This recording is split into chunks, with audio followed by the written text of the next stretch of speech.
أعوذ بالله من الشيطان الرجيم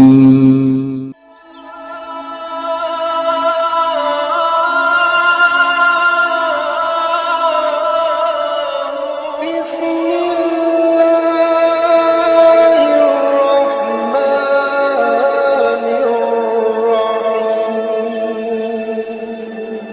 دنیا کے اندر رب تبارک و تعالی نے جتنی بھی راتیں عطا کی، اس دنیا کے اندر رب تبارک و تعالی نے جتنی بھی راتیں عطا کی، شیخ محقق فرماتے ہیں ان تمام راتوں سے افضل یہ آج کی شب میلاد ہے۔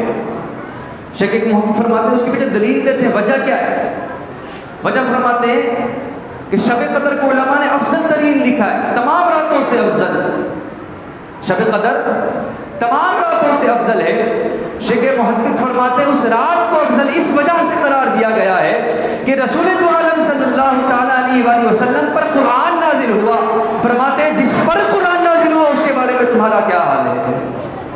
جس پر قرآن نازل ہوا وہ صاحب قرآن جس رات کے اندر اس دنیا کے اندر تشریف لے کر آیا ہو، میرا یہ کان میرا اذعان یہ کہتا ہے وہ رات شب قدر سے بھی افضل ہونا چاہیے۔ تو شیخ محقق فرماتے ہیں یہ 12ویں کی رات، یہ شب میلاد شب قدر سے بھی زیادہ افضل ہے، بلکہ دنیا جہان کی تمام راتوں سے افضل ہے۔ الحمدللہ یا احسانی رب قدیر نے ہم تمام کے مقدر کے اندر اس رات کو رکھا۔ اس سے بڑھ کر یہ کہ رب تبارک و تعالیٰ نے ہمیں اس کو سمجھنے کی توفیق عطا فرمائی۔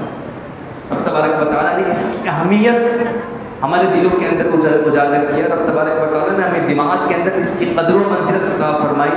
اس کی قدر و منزلت سمجھنے کی وجہ سے ہی آج ہم اس رات کے اندر اس مسجد کے اندر حاضر ہوئے ہیں کہ شاعر نے فرمایا نا کہ آتے ہیں وہی جن کو ذکر کرتے ہیں، وہی جن کو محفل میلاد مناتے ہیں، وہی جن کو جلوس نکالتے ہیں، وہی جن کو یا رسول اللہ کے نعرے لگاتے ہیں، وہی جن کو مرحبا یا مصطفیٰ کے نعرے لگاتے ہیں، وہی جن کو سرکار بلاتے ہیں۔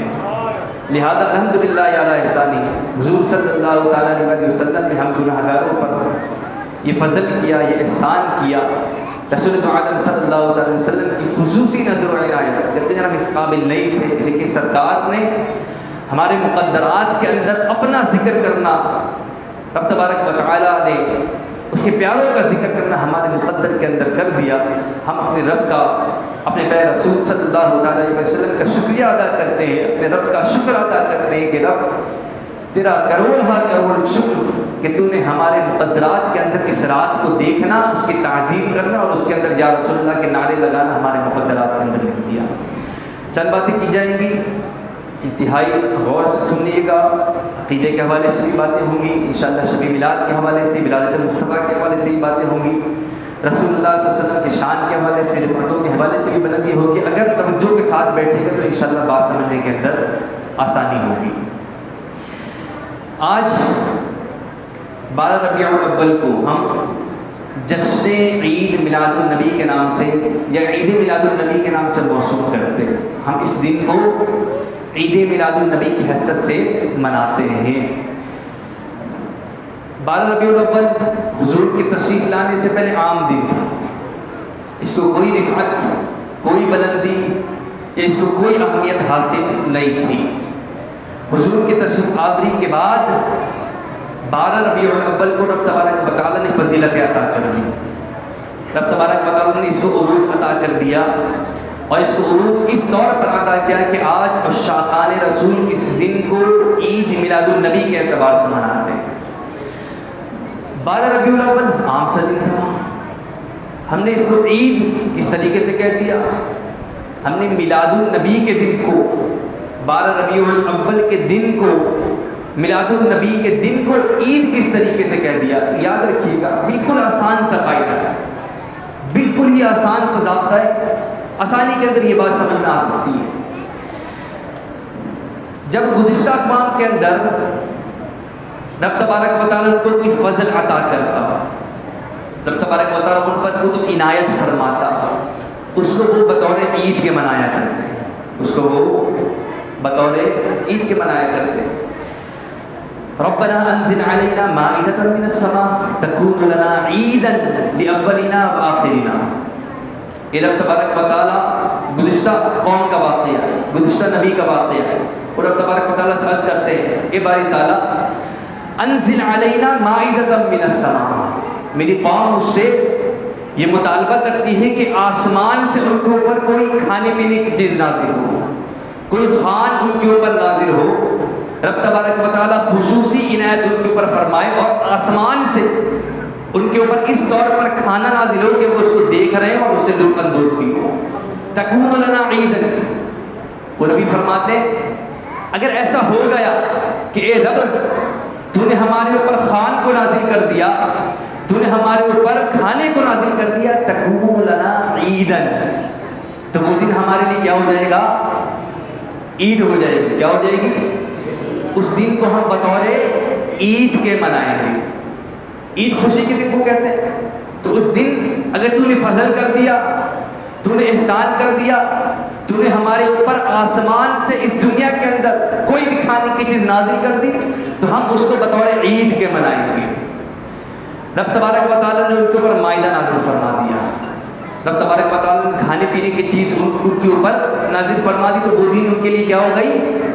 عید ہو گئی۔ کیوں؟ رب تبارک و تعالیٰ کا فضل نازل ہوا، رب تبارک و تعالیٰ کا انعام ان پر نازل ہو گیا۔ ایک اور مقام پر رب تبارک و تعالیٰ فرماتا ہے قُلْ بِفَضْلِ اللَّهِ وَبِرَحْمَتِهِ فَبِذَلِكَ فَلْيَفْرَحُوا۔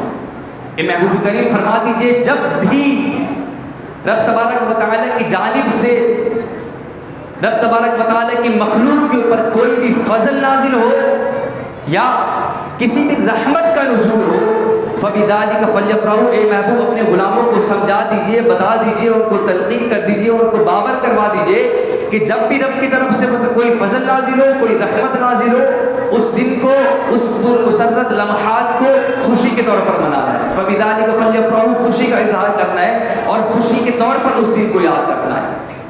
تین چیزیں ہو گئی، رب تبارک و تعالیٰ کی طرف سے کوئی ہم پر کھانے کی چیز نازل ہو، وہ دن بطور عید، رب تبارک و تعالیٰ کی طرف سے کوئی فضل نازل ہو، اس کے اندر خوشی منانی ہے، رب تبارک و تعالیٰ کی طرف سے کوئی بھی چیز بطور رحمت کے نازل ہو، اس کے اوپر خوشی کو اختیار کرنا ہے۔ اب ان تین چیزوں کو حضور صلی اللہ علیہ وسلم کے ذات مبارک کے اندر دیکھتے ہیں، کیا حضور صلی اللہ علیہ وسلم ہمارے لیے فضل ہے یا نہیں ہے؟ کیا حضور ہمارے لیے رحمت ہے یا نہیں ہے؟ کیا حضور رب تبارک و تعالیٰ کا کرم ہمارے اوپر ہے یا نہیں ہے؟ تو یاد رکھیے گا یہ تمام چیزیں حضور صلی اللہ علیہ وسلم کی ذات کے اندر بطور عطم اترتی ہیں۔ حضور صلی اللہ علیہ وسلم رب تبارک و تعالیٰ کے فضل بھی ہیں، حضور صلی اللہ علیہ وسلم رب تبارک و تعالیٰ کی طرف سے رحمت بھی ہے۔ قرآن پاک کے اندر فرمائے گئے وَمَا أَرْسَلْنَاكَ إِلَّا رَحْمَةً لِّلْعَالَمِينَ، اے محبوب ہم نے آپ کو رحمت بنا کر مبعوث کیا۔ رب تبارک و تعالیٰ کی جانب سے حضور اس دنیا کے اندر تشریف لے کر آ رہے ہیں۔ رب تبارک و تعالیٰ آسمان دنیا سے اس دنیا کے اندر ہمارے لیے نازل ہو رہے ہیں، ہمارے اندر تشریف لے کر آ رہے ہیں۔ رب تبارک و تعالیٰ کا فضل بھی ہے، رب تبارک و تعالیٰ کی رحمت بھی ہے، رب تبارک و تعالیٰ کا انعام بھی ہے۔ اپنے دل میں ہاتھ رکھ کر یہ مجھے بتاؤ کیا اس نعمت پر، اس احسان پر، اس فضل پر چرچا کرنا چاہیے نہیں کرنا چاہیے؟ اس فضل پر، اس احسان پر خوشی منانی چاہیے نہیں منانی چاہیے؟ اس دن کو عید کے طور پر منانا چاہیے نہیں منانا چاہیے؟ یقیناً منانا چاہیے، یقیناً اس پر خوشی کرنی چاہیے۔ اور الحمدللہ علی احسانی اس قرآن پر عمل ہم اہل سنت و جماعت کے حصے میں آیا ہے۔ اس قرآن پاک کی آیت پر عمل کرنا ہم اہل سنت و جماعت کے عمل پہ آیا ہے کہ الحمدللہ علی احسانی ہم اہل سنت و جماعت 12 ربیع الاول کو عید کے طور پر بھی مناتے ہیں، خوشی مناتے بھی ہیں اور حضور صلی اللہ علیہ وسلم کا چرچا بھی کرتے ہیں، حضور صلی اللہ علیہ وسلم کا نام بھی لیتے ہیں، حضور پر خود گج بج کے درود و سلام بھی پڑھتے ہیں اور مرحبا یا مصطفیٰ کے نعرے بھی لگاتے ہیں۔ الحمدللہ علی احسانی۔ لہذا اس دن کے اندر خوشی منانا، محض خوشی منانا، یہ قرآن پاک سے ثابت ہے، اور اس دن کو بطور عید کے منانا یہ الحمدللہ علی احسانی بزرگان دین کے اقوال سے اور اس کی اصل قرآن پاک سے ہمیں ملتی۔ اسی وجہ سے ہم اس دن کو عید میلاد النبی صلی اللہ تعالیٰ علیہ وسلم کے نام سے موسوم کرتے ہیں۔ اب بعض لوگ اس کو کو بدعت سے تعبیر کرتے تھے اور فرماتے ہیں کہ یہ بدعت ہے. ہر وہ کام جو نیا حضور نے فرمایا بدعت ہے، لہذا تم بدعت والا کام کر رہے ہو. ہم نے ان کو کہا کہ قرآن پاک سے اصل ملتی ہے الاصل فی الاشیاء اباحہ، تمام چیزوں کے اندر اصل کیا ہے؟ اباحت ہے، یعنی تمام کام کرنا مسلمانوں کے لیے حلال کر دیا گیا ہے، الا مگر وہ چیزیں جو رب تبارک و تعالیٰ نے منع فرما دی، مگر وہ چیزیں جو رسول عالم صلی اللہ علیہ وسلم نے منع فرما دی، یا وہ چیزیں جن کو بعد میں صحابہ کرام رضوان اللہ تعالیٰ علیہ اجمعین نے جن سے روک دیا، یا تو وہ کام نہیں کرنا، ان کے علاوہ تمام چیزیں حلال ہیں. میں نے کھانے پینے کی مثال دی تھی جمعہ المبارک کے اندر بھی. قرآن پاک کے اندر یا احادیث کے اندر کھانے پینے کی ہر چیز کا تذکرہ نہیں ملتا. سینڈوچ کا تذکرہ قرآن پاک میں احادیث کے اندر دکھا دیں، نہیں ملتا. پیزا کا ذکر قرآن پاک کے اندر احادیث کے اندر دکھا دیں، نہیں ملتا. سارے کھاتے ہیں نا، سارے اس کو حلال سمجھتے ہیں، لیکن اس کا ذکر قرآن و حدیث کے اندر نہیں ہوتا. وہ بھی یہی کہیں گے کھانا پینا حلال ہے. کیوں؟ کیونکہ اس کے اندر حرمت کی کوئی وجہ نہیں ہے، اس کے اندر ممانعت کی کوئی وجہ نہیں ہے. لہذا یہ قاعدہ اپنے ذہنوں کے اندر رکھنا ہے، یہ باتیں یاد رکھنے سے تعلق رکھنے والی. آج ہمارا حال بہت برا ہے اس طور پر کہ ہم پڑھتے نہیں ہیں، ہم سیکھتے نہیں ہیں، ہم سنتے نہیں ہیں. کوئی آ کر ایک اعتراض کرتا ہے، امام صاحب کے سامنے پہنچ جاتے ہیں، امام صاحب فلاں نے یہ کہہ دیا. تو امام صاحب کے پاس پہنچنا ہے، علماء سے رابطہ بھی کرنا ہے، علماء سے رابطہ استوار بھی رکھنا ہے، لیکن پہلے خود تو کچھ علم آنا چاہیے. پہلے خود تو اپنے عقائد کے حوالے سے معلومات ہونی چاہیے. اپنے عقائد کی اصلاح کرنی ہے، اس کو حفظ کرنا ہے، اس کو یاد بھی رکھنا ہے تاکہ ہمیں کوئی بہکا نہ سکے. لہذا یاد رکھیے کہ اشیاء کے اندر اصل کیا اباحت ہے، تمام چیزیں حلال ہیں الا مگر وہ چیزیں جو رب تبارک و تعالیٰ نے حرام کر دی یا اس کے پیارے رسول صلی اللہ علیہ وسلم نے حرام کر دی. اب ہم یہ کہتے ہیں کیا میلاد کے اندر ہم کیا کرتے ہیں؟ اللہ تبارک و تعالیٰ کا ذکر کرتے ہیں. اس میلاد النبی صلی اللہ علیہ وسلم کے مجلس کے اندر کیا ہو؟ سب سے پہلے قاری نے آ کر قرآن پاک کی آیتوں کی تلاوت کی. کیا قرآن پاک کی آیتوں کی تلاوت کرنا یہ ممنوع ہے؟ ممنوع ہے قرآن پاک کی آیتوں کی تلاوت کرنا؟ یقیناً ممنوع نہیں ہے. اس کے بعد کیا ہوا؟ اس کے بعد نعت خوانی کی گئی. اس کے بعد رسول اللہ صلی اللہ علیہ وسلم کے قصیدے پڑھے گئے. کیا رسول اللہ صلی اللہ علیہ وسلم کے قصیدے پڑھنا ناجائز ہے؟ کیا رسول اللہ صلی اللہ علیہ وسلم کے قصیدے پڑھنا حرام ہے؟ کیا یہ بدعت ہے؟ کوئی بھی نہیں کہتا، کوئی بھی نہیں کہتا یہ ناجائز ہے. اس کے بعد کیا کیا گیا؟ نظم کی صورت میں حضور کو خراج عقیدت پیش کی گئی. اس کے بعد تقریر کے انداز کے اندر زبانی کلامی رسول اللہ صلی اللہ علیہ وسلم کے بارگاہ کے اندر گلہائے عقیدت پیش کیا جا رہا ہے. نثر کی صورت میں رسول اللہ صلی اللہ علیہ وسلم کو گلہائے عقیدت پیش کیا جا رہا ہے اور رسول اللہ صلی اللہ علیہ وسلم کی فضیلتوں کو بیان کیا جا رہا ہے. کیا صحابہ کرام نے یہ نہیں کیا؟ صحابہ کرام کے اعمال سے یہ چیزوں ثابت ہے. قرآن پاک کا پڑھنا بھی ثابت ہے، نعتوں کا پڑھنا بھی ثابت ہے. اسی طریقے سے تقریروں کے اندر رسول اللہ صلی اللہ علیہ وسلم کو خراج تحسین پیش کرنا یہ بھی حدیث سے ثابت ہے. ایک موقع پر ایسا ہوا کہ خرج رسول اللہ صلی اللہ علیہ وسلم من المسجد، رسول اللہ صلی اللہ علیہ وسلم مسجد سے تشریف لے کر آئے. صحابہ کرام بیٹھے ہوئے تھے. رسول اللہ صلی اللہ علیہ وسلم نے ان سے پوچھا اے میرے صحابہ تم کیا کر رہے ہو، تم کس حوالے سے گفتگو کر رہے ہو؟ صحابہ کرام رضوان اللہ تعالیٰ علیہ اجمعین کہنے لگے یا رسول اللہ صلی اللہ علیہ وسلم رب تبارک و تعالیٰ نے جو ہم پر احسان کیا ہے اس پر ہم رب تبارک و تعالیٰ کا حمد کر رہے ہیں، اس پر ہم رب تبارک و تعالیٰ کا حمد کر رہے ہیں، رب تبارک و تعالیٰ کی تسبیح بیان کر رہے ہیں. اس کے بعد فرماتے ومن علینا بکا، اور یا رسول اللہ صلی اللہ علیہ وسلم جو رب تبارک و تعالیٰ نے آپ کو ہمارے درمیان بھیج کر، جو آپ کو ہمارے درمیان بھیج کر جو ہم پر احسان کیا، من علینا، رب تبارک و تعالیٰ نے جو ہم پر احسان کیا آپ کی ولادت کے ذریعے سے، ہم اس کے قصیدے پڑھ رہے ہیں. رسول اللہ صلی اللہ علیہ وسلم فرماتے ہیں کیا تم یہ بات قسم کھا کر کہہ سکتے ہو؟ سب کہنے لگے ہیں بالکل یا رسول اللہ صلی اللہ علیہ وسلم قسم کھا کر یہ بات کہتے ہیں، ہم اللہ تبارک و تعالیٰ کا حمد کر رہے ہیں، اس کی تسبیح بیان کر رہے ہیں، اور آپ کو رب تبارک و تعالیٰ نے جو ہمارے درمیان بھیج کر احسان کیا اس کے قصیدے پڑھ رہے ہیں. ہم کیا یہی نہیں کر رہے؟ ہم نے بھی کہیں ہم نے بھی تسبیحات پڑھی اور ہم بھی رسول اللہ صلی اللہ علیہ وسلم کے یوم ولادت کے حوالے سے تذکرہ کر رہے ہیں. بعین ہی یہ واقعہ رسول اللہ صلی اللہ علیہ وسلم کے سامنے پیش آیا. رسول اللہ فرماتے ہیں کیا قسم کھا کر یہ بات کہہ سکتے ہو؟ انہوں نے فرمایا ہاں قسم کھا کر کہہ سکتے ہیں. دوبارہ فرمایا کیا قسم کھا کر کہہ سکتے ہو؟ دوبارہ صحابہ کرام نے فرمایا قسم کھا کر کہہ سکتے ہیں. تیسری مرتبہ کہا کیا قسم کھا کر یہ بات کہہ سکتے ہو کہ من علینا بکا، کہ اللہ تبارک و تعالیٰ نے جو ہم پر احسان کیا اس کے تذکرے اور قصیدے پڑھ رہے ہیں؟ صحابہ کرام نے فرمایا ہاں یا رسول اللہ صلی اللہ علیہ وسلم قسم کھا کر یہ بات کہتے ہیں ہم ایسے ہی کر رہے ہیں. اس کے بعد صحابہ کرام فرماتے ہیں یا رسول اللہ صلی اللہ علیہ وسلم آپ کو کس بات نے اس بات پر ابھارا کہ آپ ہم سے قصبے لے رہے ہیں؟ اس بات پر کہ ہم آپ کے قصیدے پڑھ رہے تھے۔ رسول اللہ صلی اللہ علیہ وآلہ وسلم ارشاد فرماتے ہیں، اے میرے صحابہ کرام، مجھے یقیناً تمہارے جھوٹ کے حوالے سے کبھی بھی اس دل کے اندر خطرہ نہیں پہنچا، یقیناً میرے دل کے اندر یہ بات ہرگز نہیں پہنچی کہ تم جھوٹ کہہ رہے ہوگے، تم غلط بیانی کر رہے ہوگے، تم مجھ سے کوئی بات چھپا رہے ہوگے۔ اصل میں اس کی تصدیق اس وجہ سے کرنا چاہ رہا تھا کہ جب میں مسجد نبوی کے اندر تشریف رکھا ہوا تھا، اس وقت میرے سامنے ایک فرشتہ آیا تھا، اور ایک فرشتہ آ کر مجھے یہ بات بیان کر رہا تھا کہ ان اللہ یباہی بکا عند الملائکہ، کہ رب تبارک و تعالی پیارے رسول صلی اللہ علیہ وآلہ وسلم کے ذکر کرنے کی وجہ سے عند الملائکہ، ملائکہ کے درمیان، ملائکہ کے مجلس کے اندر فخریہ طور پر یہ بات بیان کر رہا تھا کہ میرے صحابہ میرے پیارے نبی کا تذکرہ کر رہے تھے، تو رب تبارک و تعالی اس بات پر فخریہ طور پر، فخریہ انداز کے اندر فرشتوں کے درمیان یہ بات کہتا ہے کہ اگر کوئی بندہ محمد عربی صلی اللہ علیہ وآلہ وسلم کی ولادت کا، ان کے میلاد کا تذکرہ کرتا ہے تو رب تبارک و تعالی بھی خوش ہو جاتا ہے، رب تبارک و تعالی بھی اس بات پر فخر کرتا ہے۔ تو آج کوئی امت محمدیہ میں سے رسول تو عالم صلی اللہ علیہ وآلہ وسلم کا میلاد پڑھے، رسول اللہ صلی اللہ علیہ وسلم کا تذکرہ کرے، تو میرا رب اور میرا پیارا رسول کیوں نہیں خوش ہوتا ہوگا؟ یقیناً خوش ہوتا ہوگا۔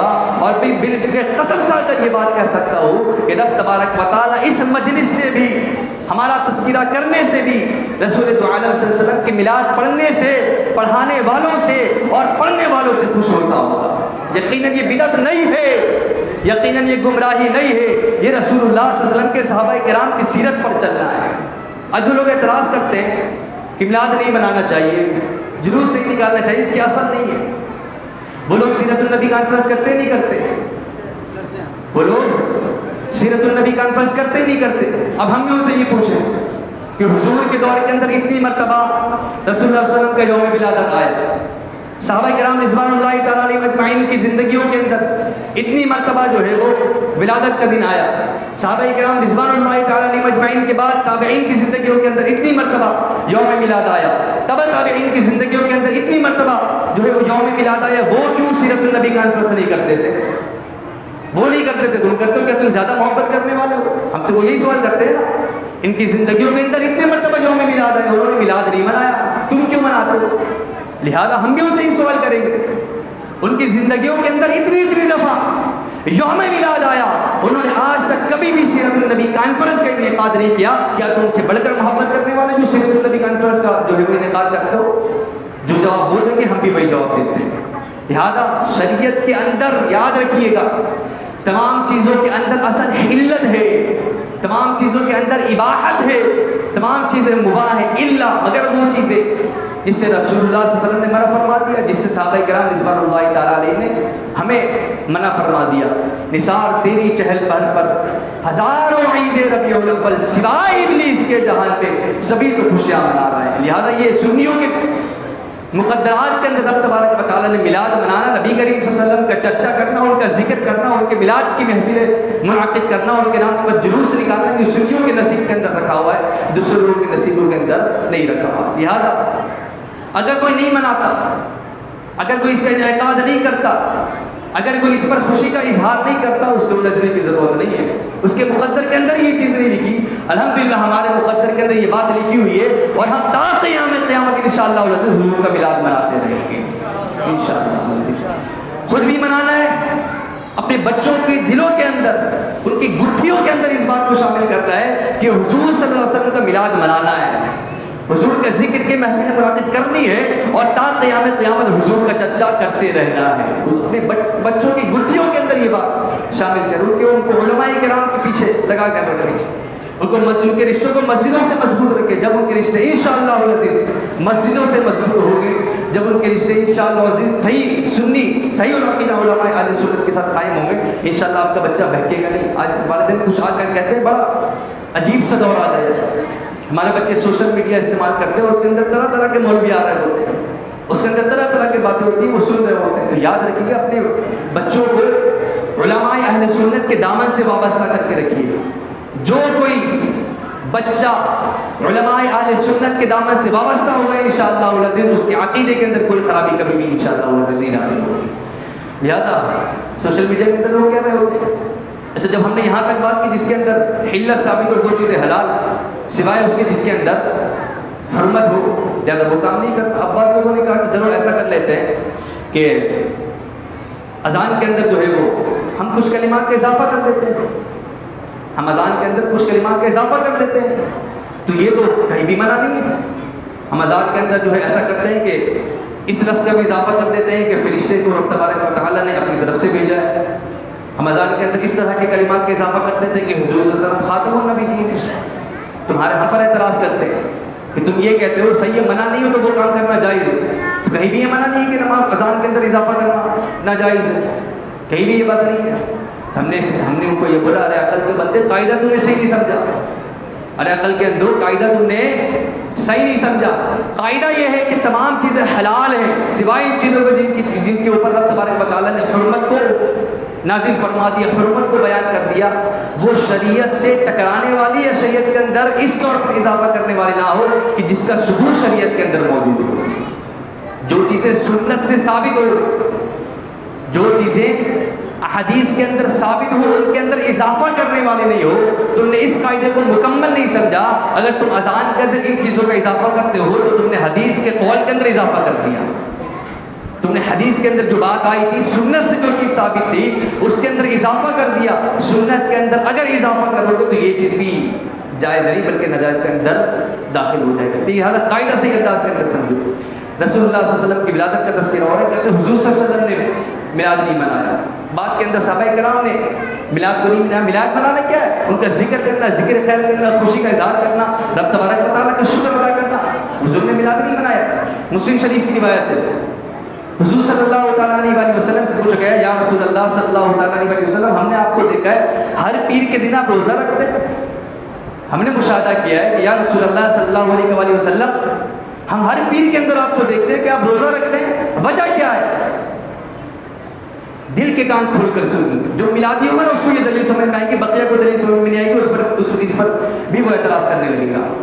رسول اللہ صلی اللہ علیہ وسلم فرمانے لگے فیہ ولدت وفیہ انزل, کہ پیر کے دن میں روزہ رکھتا ہوں, پیر کے دن میں روزہ رکھ کے اس دن کو مناتا ہوں. اس کی وجہ یہ ہے کہ اس پیر کے دن رب تبارک و تعالیٰ نے مجھے ولادت سے نوازا تھا. رب تبارک و تعالیٰ کے اس انعام کے شکر کے طور پر میں اس دن کو روزہ رکھ کر مناتا ہوں. لہذا رسول اللہ صلی اللہ علیہ وسلم بھی پیر کے دن کو روزہ رکھ کر سیلیبریٹ کیا کرتے تھے. پیر کے دن کو رسول اللہ صلی اللہ علیہ وسلم روزہ رکھ کر منایا کرتے تھے. پیر کے دن رسول اللہ صلی اللہ علیہ وسلم روزہ رکھ کے اس دن کو احسان کے طور پر, شکر کے طور پر اور رب تبارک و تعالیٰ کی عبادت کر کے اس دن کو گزارا کرتے تھے. ہم کیا کرتے ہیں؟ ہم بھی تو یہ کرتے ہیں. ہم کیا نہیں کہتے کہ میلاد کے دن روزہ رکھنا چاہیے. ہم کیا نہیں کرتے کہ کہتے کہ میلاد کے دن کو اس طور پر ہی منایا جائے کہ اس دن کے اندر زیادہ عبادتوں کا اہتمام کیا جائے. کہ ہم میلاد کے دن کے حوالے سے نہیں کہتے کہ اس دن کو اس طور پر منایا جائے کہ رسول اللہ صلی اللہ علیہ وسلم کی بارگاہ کے اندر زیادہ سے زیادہ حاضریاں پیش کی جائے. کہ ہم اس دن کے طور پر اس طور پر نہیں مناتے کہ رسول اللہ صلی اللہ علیہ وسلم کے زیادہ سے زیادہ ذکر کیا جائے, مرحبا یا مصطفیٰ کے نعرے لگائے جائے, رب تبارک و تعالیٰ کی بارگاہ کے اندر زیادہ سے زیادہ جھکا جائے, رب تبارک و تعالیٰ کا زیادہ سے زیادہ ذکر اللہ کیا جائے, رب تبارک و تعالیٰ کے سامنے زیادہ سے زیادہ دعائیں کی جائے.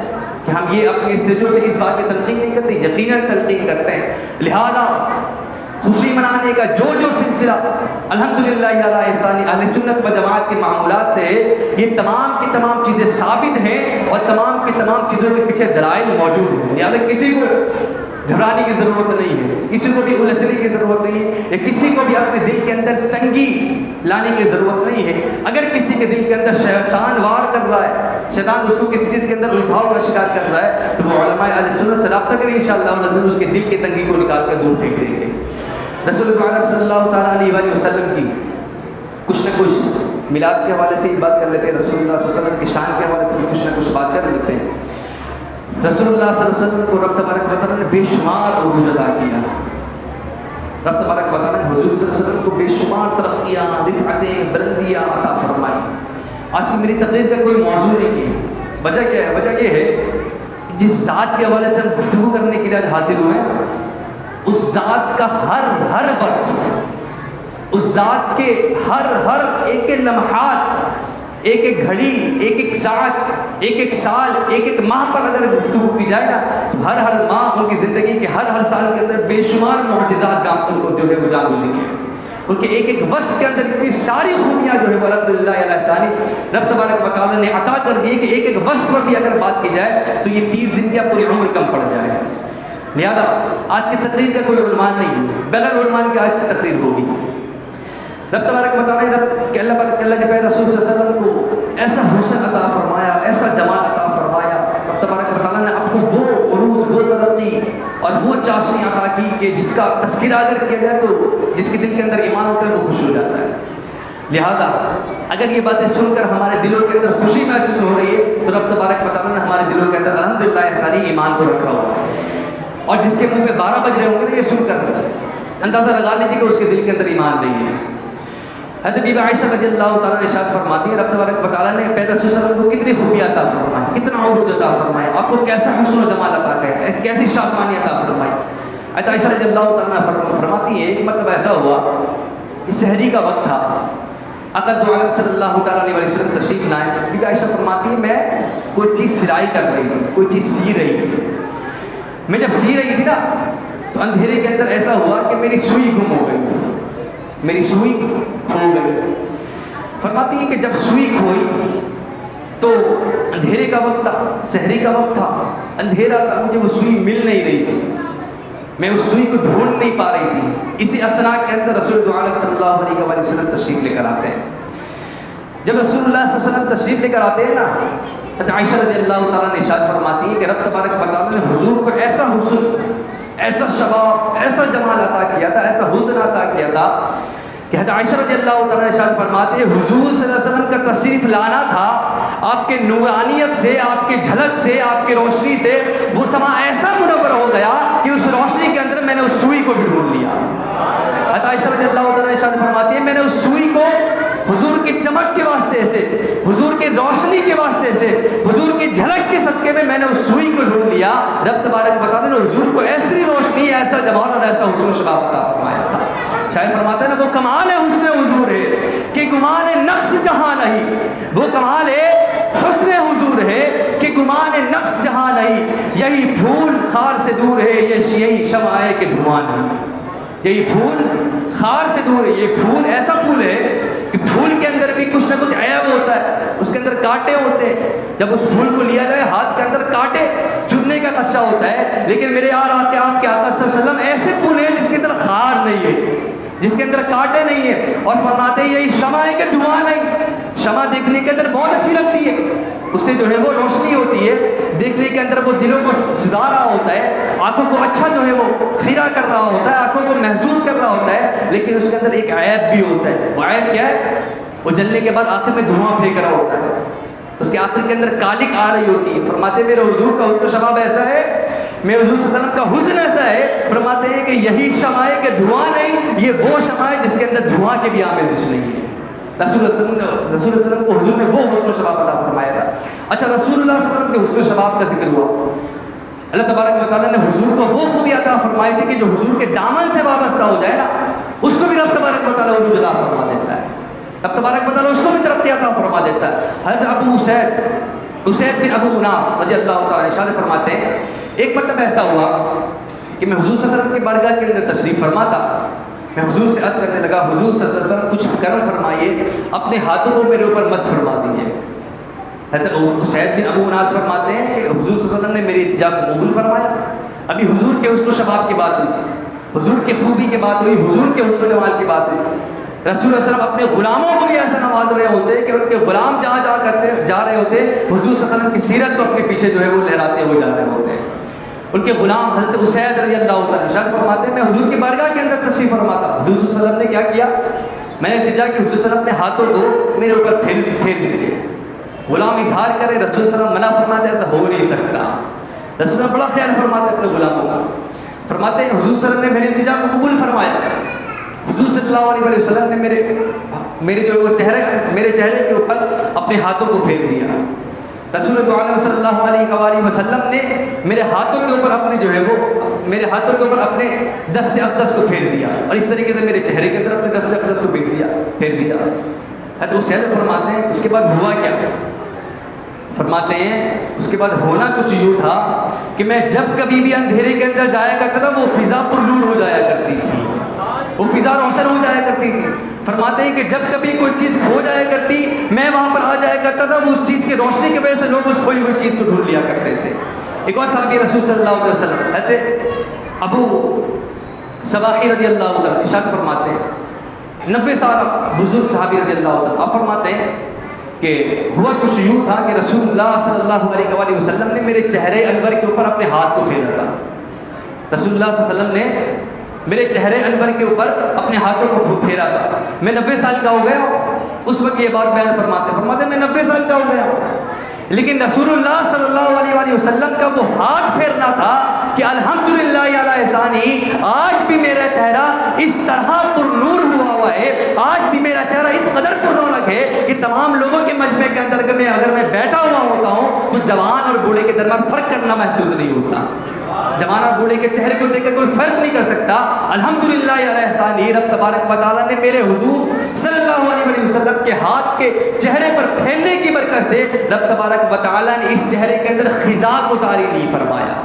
تو رسول اللہ صلی اللہ علیہ وسلم جس چیز پر ہاتھ کو پھیر دیں وہ چیز ہمیشہ باغ و بہار کی حیثیت اختیار کر جاتی ہے, اس چیز کو کبھی بھی خزاں طاری نہیں ہوتا. تو رسول اللہ صلی اللہ علیہ وسلم کے ہاتھوں کو پھیرنے کا یہ معجزہ ہے. تو رسول اللہ صلی اللہ علیہ وسلم کیا بات ہوگی, رسول اللہ صلی اللہ علیہ وسلم کے حسن و شباب کا کیا کہنا ہوگا. وہ کیا جود و کرم ہے شہی بتہا تیرا, نہیں سنتا ہی نہیں مانگنے والا تیرا. رسول اللہ صلی اللہ علیہ وسلم کا جود و سخا اتنا زیادہ ہے کہ اگر کوئی غلام ان کی بارگاہ کے اندر آ کر کوئی ماجرا عرض کرے تو رسول اللہ علیہ وسلم نہیں کہتے ہی نہیں, نہیں سنتا ہی نہیں, نہیں سنتا ہی نہیں مانگنے والا تیرا.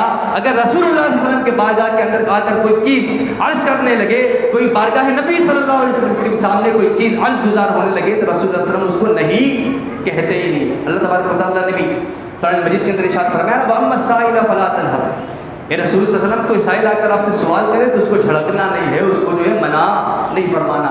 یہی عادت رسول اللہ صلی اللہ علیہ وسلم کی تھی کہ آپ کبھی بھی کسی کو منع نہیں فرمایا کرتے تھے. یاد رکھیے گا ہماری ایک ایک سانس, ہماری جو زندگی ہے اس کا ایک ایک لمحہ رسول عالم صلی اللہ علیہ وسلم کا مقروض ہے.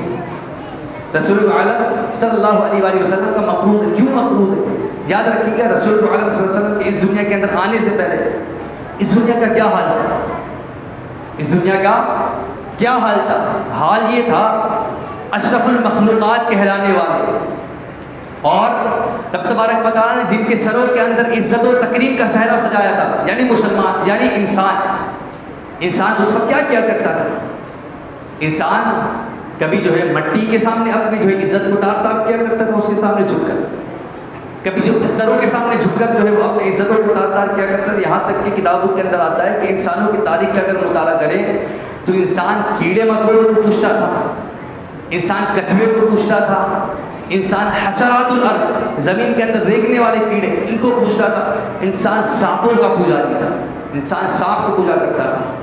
اور آج کے دور کے اندر بھی ایسے بدبخت ہیں جو گائے ماتا کو پوچھتے ہیں, اور جو ہے وہ ایک چھوٹا سا بچہ بھی ہو نا وہ بھی پلیدی سے بچتا ہے, وہ بھی ناپاکی سے بچتا ہے. لیکن ان کی عقلوں کے اوپر حیران ہو کہ وہ جو ہے گائے ماتا کو ایک تو پوچھتے ہیں, یہاں تک کہ ان کے عقلوں کے اوپر مہر لگا دی گئی ہے, سنو فہم لا یرجعون فہم لا یعقلون, ان کے عقلوں کے اوپر یہاں تک مہر لگا دی گئی ہے کہ وہ ان کے پیشاب کو اپنے ہاتھوں کے اوپر لے کر اپنے جسم کو اوپر رکھتے ہیں. تو انسانوں کی تاریخ یہ تھی کہ حشرات الارض کو پوجا کرتے تھے. رسول عالم صلی اللہ علیہ وسلم کا اس دنیا کے اندر آنا تھا کہ رب تبارک و تعالیٰ نے اس پوری دنیا کو پرنور بنا دیا. وہ لوگ جو عزتوں کو تار کیا کرتے تھے, وہ لوگ جو بیٹی کو پیدا ہوتے ہی اس کو جو ہے مار دیا کرتے تھے, وہ لوگ, اگر میں یہ بات کہوں تو ہرگز غلط نہیں ہوگا, آج ہم جو یہاں پر موجود ہیں نا یہ بھی رسول اللہ صلی اللہ علیہ وسلم کا صدقہ ہے کہ اس دور کے اندر بیٹیوں کو مار دیا کرتا تھا, اس دور کے اندر بچیوں کو پیدا ہوتے ہی مار دیا کرتا تھا. اگر عورتیں نہیں ہوتی تو آج ہم کہاں سے ہوتے ہیں؟ یقیناً ہم اپنی بقا کے اندر, یقیناً ہم اپنی زندگی کے اندر حضور صلی اللہ علیہ وسلم کے محتاج ہیں. اگر حضور نہیں ہوتے تو ہم اور آپ یہاں پر نہیں ہوتے, اگر حضور نہیں ہوتے تو ہم اور آپ کا سانس لینا بھی مشکل تھا, اگر حضور نہیں ہوتے تو ہمیں رب تبارک و تعالیٰ کی پہچان کروانے والا کوئی نہیں تھا, اگر حضور نہیں ہوتے تو ہم رب تبارک و تعالیٰ کی پہچان بھی نہیں کر پاتے. یہ حضور صلی اللہ علیہ وسلم کا صدقہ ہے. ہم کون ہیں؟ رسول عالم صلی اللہ علیہ وسلم نے ہمارے لیے کیا کیا کیا؟ یاد رکھیے گا رسول عالم صلی اللہ علیہ وسلم پیدا ہوتے ہی اپنی امتیوں کے لیے دعائیں مغفرت کر رہے ہیں۔ رسول دعا علیہ وسلم جب یہاں سے جا رہے ہیں تامرغ وفات رسول اللہ صلی اللہ علیہ وسلم کی زبان اقدس سے ان کی امتیوں کے لیے رب سلیم کی دعائیں نکل رہی ہوتی۔ ایک صحابی رضی اللہ تعالیٰ حضور صلی اللہ تعالیٰ علیہ وسلم کے بارے میں اندر ارشاد فرماتے حضور صلی اللہ تعالیٰ علیہ وسلم ارشاد فرماتے حیاتی خیر لکم و مماتی خیر لکم، اے میرے لوگوں یاد رکھو میرا زندہ رہنا بھی تمہارے لیے باعث رحمت ہے، میرا اس دنیا سے کوچ کر جانا بھی تمہارے لیے باعث رحمت ہے۔ صحابی نے فرمایا کہ دنیا کے اندر رہنا تو باعث رحمت ہے، دنیا سے جانا کس طریقے سے باعث رحمت ہے؟ حضور صلی اللہ تعالیٰ علیہ وسلم ارشاد فرماتے میری قبر انور کے اندر تم تمام لوگوں کے اعمال میرے سامنے پیش کیے جاتے ہیں، اگر تم کوئی اچھا عمل کرتے ہو میں خوش ہو جاتا ہوں، اگر تم کوئی برا عمل کرتا ہوں تو میں محمد عربی تمہارے لیے مغفرت کی دعائیں کر رہا ہوں۔ لہذا حضور قبر انور کے اندر بھی امتیوں کے لیے جو ہے وہ غم خانی کا اظہار کرتے ہوئے دعائیں مغفرت کر رہے ہیں۔ حضور صلی اللہ علیہ وسلم جنگیں کر رہے ہیں، امتیوں کے لیے دعائیں مغفرت کر رہے ہیں۔ رسول دعا علیہ وسلم نے جنگیں لڑی، امتیوں کے لیے لڑی۔ رسول دعا علیہ صلی اللہ علیہ وسلم نے اپنے دندان مبارک کو شہید فرمایا، امتیوں کے لیے شہید فرمایا۔ رسول دعا علیہ صلی اللہ تعالیٰ علیہ وسلم نے اگر اپنی عائشہ طیبہ کو شہید کروایا، ہم امتیوں کے لیے شہید فرمایا۔ رسول دعا علیہ کی پیدائش بھی ہمارے لیے باعث رحمت، اس دنیا سے جا رہے ہیں، جانے کے بعد بھی ہمارے لیے دعائیں مغفرت اور دعائیں مغفرت کر رہے ہیں۔ رسول دعا علیہ وسلم کی رحمت کا اظہار تو اس دنیا کے اندر آنے سے پہلے بھی ہوا، اس دنیا سے جانے کے بعد بھی ہوگا، یہاں تک کہ کل بروز قیامت رسول عالم صلی اللہ علیہ وسلم کی رحمت کا اس طور پر صدور ہوگا کہ تمام امتی اس وقت جو خوار ہو رہی ہوگی، تمام امتی اس وقت پریشان حال ہوگی، کوئی اپنے سینے تک اپنے پسینے کے اندر ڈوبا ہوا ہوگا، کوئی گھٹنے تک اپنے پسینے کے اندر ڈوبا ہوا ہوگا۔ لوگ تلاش کر رہے ہوں گے بخشش و نجات کا ذریعہ کیا بنے، بخشش و نجات کس طریقے سے حاصل کرے، کس طور پر یہ جو ہے سوال و جواب کا آغاز ہو سکے۔ تمام انبیاء کے پاس جائیں گے، آدم علیہ السلام کے پاس جائیں گے، عیسیٰ علیہ السلام کے پاس جائیں گے، حضرت آدم علیہ السلام سے لے کر رسول عالم صلی اللہ تعالی وسلم سے پہلے یعنی حضرت عیسیٰ علی نبینا و علیہ السلام تک ہر کسی کے پاس جائیں گے۔ ہر کوئی یہ کہے گا اذهبوا الی غیری، اذهبوا الی غیری۔ اس دن بھی اگر کوئی ہمارے لیے باعث نجات بن کر کھڑا ہوگا، اس دن بھی اگر کوئی ہمارے لیے مجدہ شفاعت لے کر کھڑا ہوگا، اس دن بھی اگر امت محمد کے لیے کوئی شخص علم جو ہے وہ جہاد کو بلند کر کے اور علم رحمت کو لے کر کھڑا ہوگا، علم مغفرت کو لے کر کھڑا ہوگا، تو وہ اور کوئی نہیں ہمارے اور آپ کے آقا و مولا حضور احمد مصطفیٰ محمد رسول اللہ صلی اللہ تعالیٰ علیہ وآلہ وسلم کھڑے ہوں گے، اپنے رب کی بارگاہ کے اندر ایسا سجدہ کریں گے، ایسا سجدہ کریں گے، رب تبارک و تعالیٰ بھی راضی ہو جائے گا، رب تبارک و تعالیٰ راضی ہوگا، تمام لوگوں کی بخشش و مغفرت فرمائے گا۔ لہذا حضور کا اس دنیا کے اندر آنا یہ بھی باعث رحمت ہے، اور اس دنیا سے تشریف لے کر جانا یہ بھی باعث رحمت ہے۔ آج کچھ لوگ کہتے ہیں نا 12 ربیع الاول حضور صلی اللہ علیہ وسلم کی وفات کا دن ہے، یہ تو وفات کیوں نہیں مناتے؟ اس دن تم میلاد منا رہے ہو، اس دن خوشی کا اظہار کر رہے ہو، یہ دن یوم وفات بھی ہے، لہذا وفات تم لوگ کیوں نہیں مناتے؟ تو یاد رکھنا ہم میلاد ان کا مناتے ہیں جو لوگ مر چکے ہو، جو ہم وفات یوم وفات ان کا مناتے ہیں جو لوگ مر چکے ہوتے ہیں۔ ہم زندوں کا یوم وفات نہیں منایا کرتے۔ الحمدللہ ہم اہل سنت و جماعت کا یہ عقیدہ و نظریہ ہے کہ اللہ کے پیارے رسول صلی اللہ تعالیٰ علیہ وسلم اپنے قبر انور کے اندر الحمدللہ علی احسانی بحیات موجود ہے، اپنے قبر انور کے اندر بحیات موجود ہے، جس طریقے سے ابھی حدیث سنائی گئی، اپنی امتیوں کے لیے دعائیں مغفرت بھی فرما رہے ہیں۔ ہم زندوں کا یوم وفات نہیں منایا کرتے، ہم تو ان کا یوم وفات مناتے ہیں جو مر جاتے ہیں۔ اچھا ستم تو یہ ہے کہ 2 مہینے پہلے یہی وہ لوگ تھے جو اعتراض کر رہے تھے کہ تم جو ہے شہدائے کربلا کا یوم وفات کیوں مناتے ہو، شہدائے کربلا کا یوم وفات کیوں مناتے ہو، وہ تو شہید ہوئے، وہ تو اللہ کے بڑے برگزیدہ لوگ تھے، ان کا یوم وفات کیوں مناتے ہو، ان کے حوالے سے جو ہے وہ روتے ہو پیٹتے ہو اور جو ہے وہ یوم وفات مناتے ہو، کیوں مناتے ہو؟ یہی وہ لوگ تو جو اعتراض کر رہے تھے، لیکن وہی بات ہے نا، اپنے مطلب کی جہاں بات آتی ہے پلٹی مار جاتے ہیں۔ اب میلاد النبی کی بات آتی ہے تو کہتے ہیں 12 ربیع الاول کو یوم وفات کیوں نہیں مناتے، اس دن یوم وفات مناتے ہیں۔ بات بتا دی گئی، حیاتی خیر لکم و مماتی خیر لکم، حضور کا اس دنیا کے اندر رہنا بھی باعث رحمت ہے اور اس دنیا سے جانا بھی باعث رحمت ہے، لیکن الحمدللہ ایسا نہیں، سنیوں کے نصیب کے اندر رب تبارک و تعالیٰ نے میلاد منانا لکھ دیا، شاید تمہارے نصیب کے اندر یوم وفات منانا لکھا ہوگا۔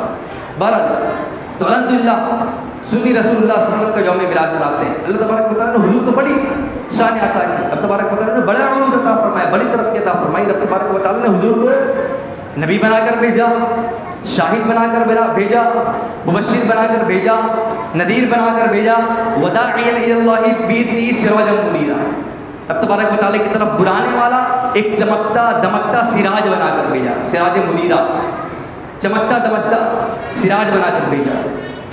اب فرمایا کہ نبی بنا کر بھیجا۔ نبی کی تعریف علامہ عسقلانی رحمۃ اللہ تعالیٰ علیہ ارشاد فرماتے ہیں کہ نبی کا معنی کیا ہے؟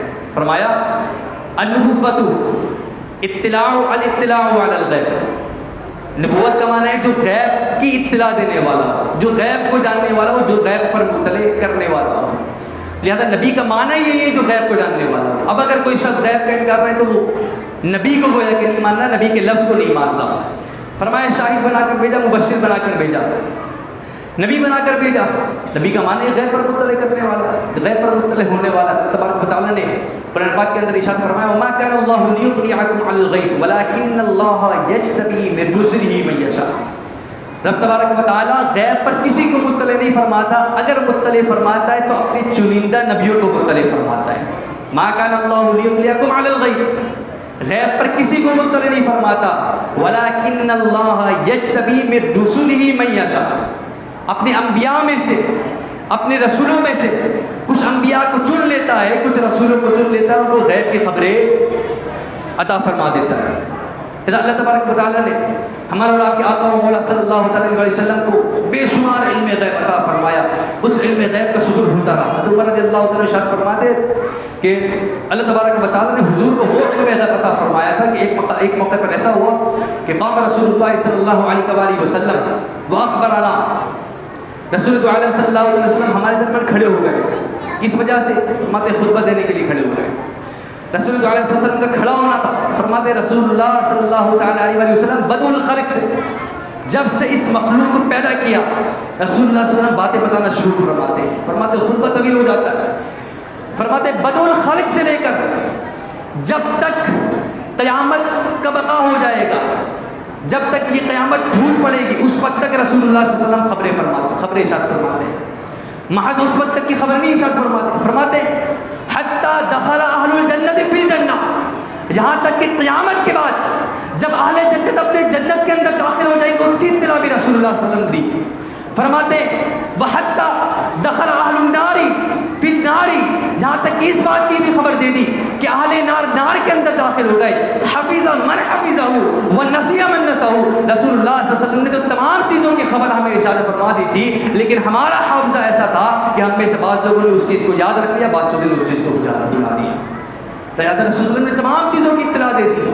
رسول اللہ صلی اللہ علیہ وسلم کو رب تبارک و تعالی نے بدء الخلق سے لے کر تا قیامت اس کے بعد کا بھی علم اللہ تبارک و تعالی نے رسول عالم صلی اللہ علیہ وسلم کے علم اقدس کے اندر، قلب اقدس کے اندر اللہ تبارک و تعالی نے رکھ دیا۔ الرحمن علم القرآن، رحمان جس نے قرآن کو نازل کیا وہی سکھانے والا ہے۔ اب جب رحمان کو تمام چیزوں کا علم ہے تو وہ معلم یا وہ معموم جس کو رحمان سکھانے والا ہے، جب رحمان کے علم کی کوئی حد نہیں ہے تو جس کو سکھایا گیا اس کے بھی علم یقیناً بہت بے حد و بے شمار ہوگا، اس علم کو بھی یقیناً کوئی توڑ نہیں سکتا۔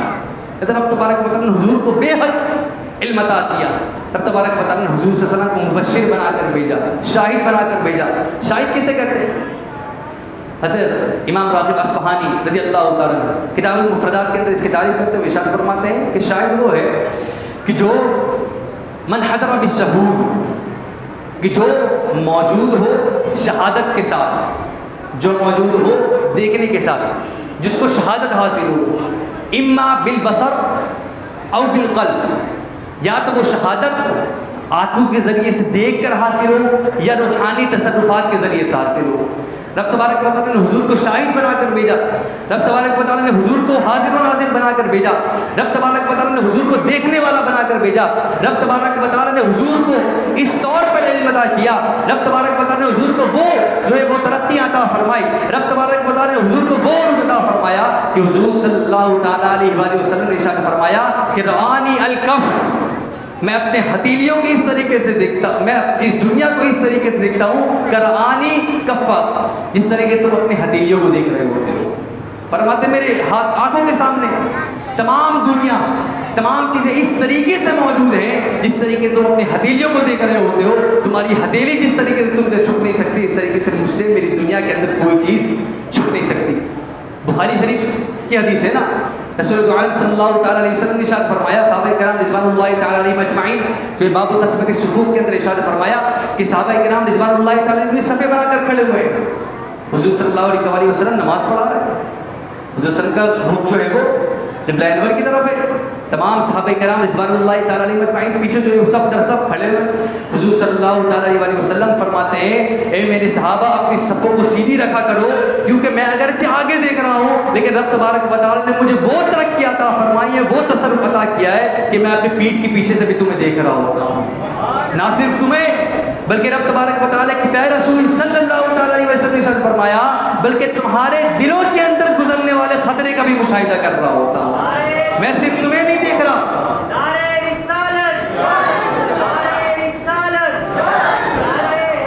فرماتے میں صرف تمہیں نہیں دیکھ رہا، تمہارا ظاہر مجھے نظر نہیں آ رہا. فرماتے رب تبارک و تعالیٰ نے مجھے وہ عروج عطا فرمایا ہے، رب تبارک و تعالیٰ نے مجھے وہ ترقی عطا فرمائی کہ تمہارے دلوں کے اندر گزرنے والے خطرے پر بھی میں مبتلا ہوں. تو اگر ایسے نبی صلی اللہ علیہ وآلہ وسلم کے علم پر اگر کوئی اعتراض کرتا ہے، وہ نبی کے علم پر اعتراض نہیں کرتا بلکہ اپنے جو ہے وہ آخرت کے اندر جو ہے وہ نار اور جہنم کو دعوت دیتا ہے.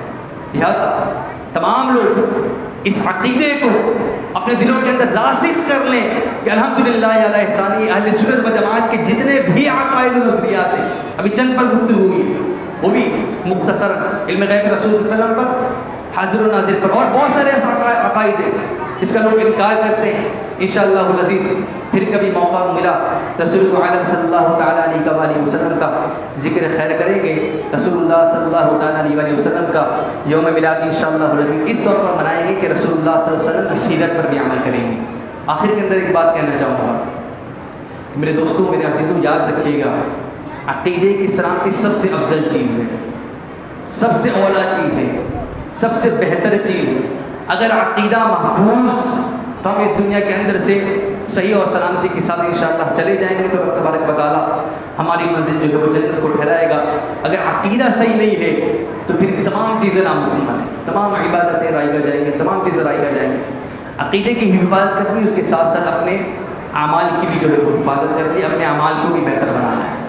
رسول عالم صلی اللہ علیہ وسلم کے یوم میلاد منانے کا ایک منشور اور جو ہے وہ یوم میلاد کا ایک جو درس وہ یہ بھی ہے رسول اللہ صلی اللہ علیہ وسلم کی سیرت پر عمل کیا جائے.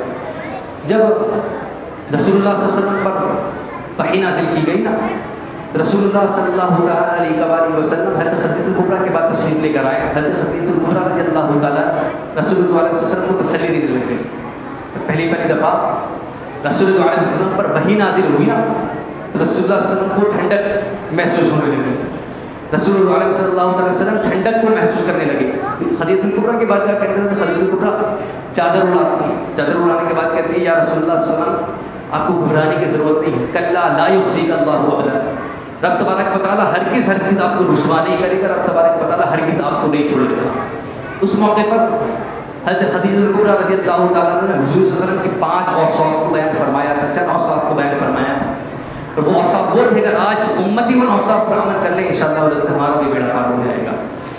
حضرت خدیجہ الکبریٰ رضی اللہ تعالیٰ اس موقع پر ارشاد فرماتی ہیں کلا لا یخزیک اللہ ابدا، یا رسول اللہ صلی اللہ علیہ وآلہ وسلم آپ کا رب آپ کو کبھی نہیں چھوڑے گا. کیوں؟ اس وجہ سے کہ آپ جو ہے وہ جو لوگ ناتواں ہوتے ہیں ان کے بوجھ کو آپ اٹھاتے ہیں. جو لوگ ناتواں ہوتے ہیں یا رسول اللہ صلی اللہ علیہ وآلہ وسلم آپ ان کے بوجھ کو اٹھاتے ہیں. لہذا یہ پہلی بات، یہ پہلا درد جو رسول صلی اللہ علیہ وسلم نے کر کے دکھایا، جو رسول صلی اللہ علیہ وسلم کی سیرت پر اس طور پر نمایاں پہلو تھا کہ دوسرے لوگ اس چیز کی گواہی دے رہے ہیں کہ یا رسول اللہ علیہ وسلم آپ کو کبھی آپ کا رب نہیں چھوڑے گا، کیونکہ آپ جو ہے وہ جو ایسے لوگ ہوتے ہیں جو اپنا بوجھ نہیں اٹھا پاتے، جو ناتواں لوگ ہوتے ہیں، ان کو رب تبارک و تعالیٰ نے اتنی قوت اور ہمت عطا نہیں کی ہوتی کہ وہ کما کر اپنا بوجھ اٹھا سکے، اپنے گھر والوں کا بوجھ اٹھا سکے. یا رسول اللہ علیہ وسلم آپ ان کے بوجھ کو اٹھاتے ہیں. یا رسول اللہ صلی اللہ علیہ وسلم آپ کا رب آپ کو نہیں چھوڑے گا. کیوں؟ فرماتے ہیں یا رسول اللہ صلی اللہ علیہ وسلم آپ حق کے راستے پر رہنے والوں کی مدد فرماتے ہیں. جو حق پر ہوتا ہے یا رسول اللہ علیہ وسلم آپ اس کی مدد فرماتے ہیں. لہذا آج اگر ہم بھی حق والوں کا ساتھ دیں، حق پر رہنے والوں کی مدد کریں، جس طور پر بھی ہو سکے، انشاءاللہ ہمیں بھی رسول صلی اللہ علیہ وسلم کی سیرت کا کچھ نہ کچھ حصہ انشاءاللہ ملے گا۔ اس کے علاوہ جو حضرت خدیجہ کبریٰ رضی اللہ تعالیٰ نے ارشاد فرمایا کہ آپ یتامہ جو یتیم ہوتے ہیں ان پر دست شفقت رکھتے ہیں۔ اس کے علاوہ فرمایا یا رسول اللہ صلی اللہ علیہ وسلم آپ صلہ رحمی کرتے ہیں، اپنے پڑوسی کو حق ادا کرتے ہیں۔ یا رسول اللہ صلی اللہ تعالیٰ علیہ وسلم اس دنیا کے اندر وہ لوگ جن کا کوئی بھی نہیں ہوتا، یا رسول اللہ صلی اللہ علیہ وسلم آپ ان کا سہارا بنتے ہیں۔ لہذا اگر ہم آج کے اس دن کے اندر ان 5 چیزوں پر عمل کے حوالے سے اپنے دلوں کے اندر نیت کر لیں کہ ہم انشاءاللہ بے بگان کا جو ہے وہ سہارا بنیں گے، اس کے ساتھ ساتھ یتیموں کا خیال رکھیں گے، حق کے راستے پر چلنے والوں کا، حق کے راستے پر رہنے والوں کا سہارا بنیں گے، وہ لوگ جو ناتواں ہیں، وہ لوگ جو اپنے معاشی مسائل کو حل نہیں کر پاتے ہیں، ان کے انشاءاللہ مسائل کو حل کریں گے۔ اس طرح کے انشاءاللہ اگر آج ہم نیت کر لیں تو رسول عالم صلی اللہ تعالیٰ علیہ وسلم کی سیرت میں سے ضرور ہمیں بھی حصہ ملے گا۔ اس کے ساتھ ساتھ کل خوب چرچا کرنا ہے، خود رسول اللہ صلی اللہ علیہ وسلم کی جو ہے وہ یوم میلاد کو منانا ہے، خوشیوں کا اظہار کرنا ہے، لیکن وہی بات جو ناجائز چیزیں ہیں ان کی اجازت نہیں مل سکتی، جو ناجائز چیزیں ہیں ان کی اجازت ہرگز نہیں مل سکتی۔ خوشی کے موقع پر بعض لوگ کہتے ہیں ہر چیز جائز ہو جاتی ہے، خوشی کا موقع لیا چل جاتا ہے، وہ دنیاوی معاملات کے اندر چلتا ہوگا، یہ دینی معاملہ ہے، یوم میلاد منانا یہ دینی معاملہ ہے، اس کے اندر ناجائز رسومات داخل ہرگز نہیں کرنا، ناجائز رسومات کو اس کے اندر ہرگز داخل نہیں کرنا۔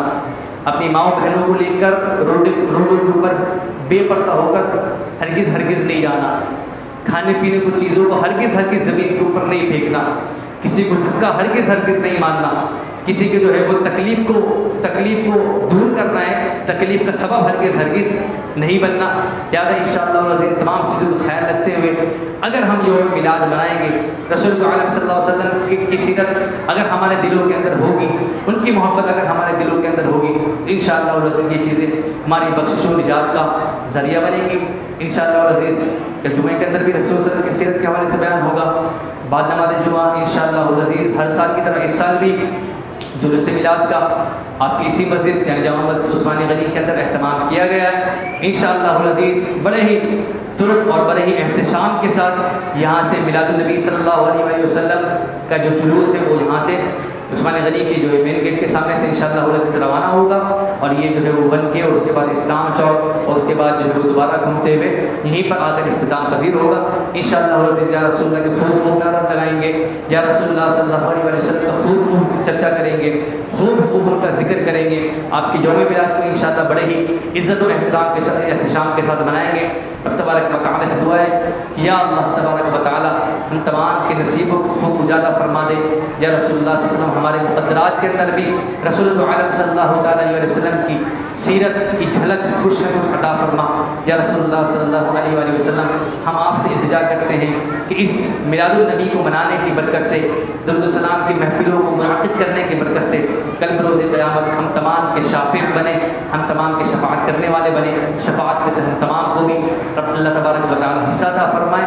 اللہ تبارک و تعالیٰ ہم تمام کے مقدرات کو روشن فرمائے۔ وما علیہ الا البلاغ المبین۔